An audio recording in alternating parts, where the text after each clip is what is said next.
எல்லாருக்கும் வணக்கம். நான் திலீபன், இன்ஸ்பெக்டர்.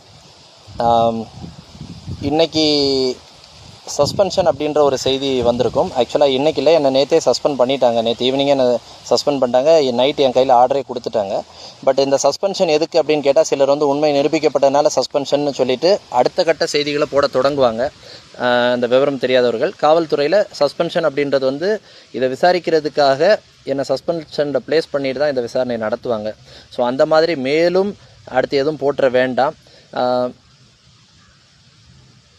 நேற்று நைட்டு சஸ்பென்ஷன் ஆகியிருக்கு எனக்கு. ஸோ இது போலீஸ் ப்ரொசீஜர். இதில் எந்த ஒரு பெரிய இஷ்யூஸும் கிடையாது. ஸோ இப்போது நம்ம நம்புவோம்.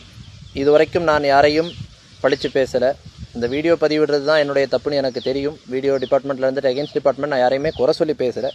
பட்டு இந்த மீண்டும் ஒரு தவறான செய்திகள் உண்மை நிரூபிக்கப்பட்டு விட்டது, அதனால் சஸ்பெண்ட் ஆகிட்டார், கையும் களவுமாக சிக்கினார், அந்த மாதிரி எதுவும் தயவுசெய்து போட்டு இன்னும் மேலும் மேலும் சாகடிச்சிடாதீங்க. ஏன்னா சஸ்பென்ஷனே எனக்கு பெரிய இழப்பு மாதிரி தான்.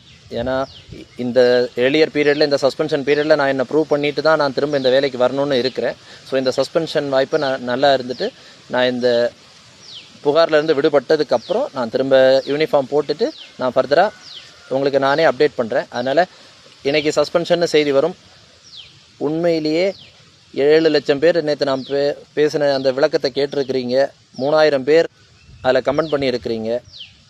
இத்தனை பேருக்காக, இத்தனை நல்லவர்களுக்காகவே நான் இந்த யூனிஃபார்மை நான் திரும்ப போடணும்னு ஆசைப்பட்றேன். நான் ரிசைன் பண்ணணும்னு நினச்சேன். ஆனால் எதுக்காக நம்ம ரிசைன் பண்ணணும்? இத்தனை பேருக்காக நம்ம இந்த வேலைக்குள்ளே திரும்ப வரணும் அப்படின்றத ஆசைப்பட்றேன். சீக்கிரம் பிரேக் பண்ணிவிட்டு வந்துடுவேன். ஒன்றும் இஷ்யூ இல்லை. கடவுள் நம்ம பண்ண நல்லதுகள் நம்மளை காப்பாற்றும். அதனால் எனக்கு எந்த ஒரு டவுட்டுமே கிடையாது. எந்த ஒரு இடத்துலையுமே என் மேலே புகார்கள் இருக்க வாய்ப்புகள் இல்லைன்றது 100% எனக்கு நம்பிக்கை இருக்குது. நம்புவோம்.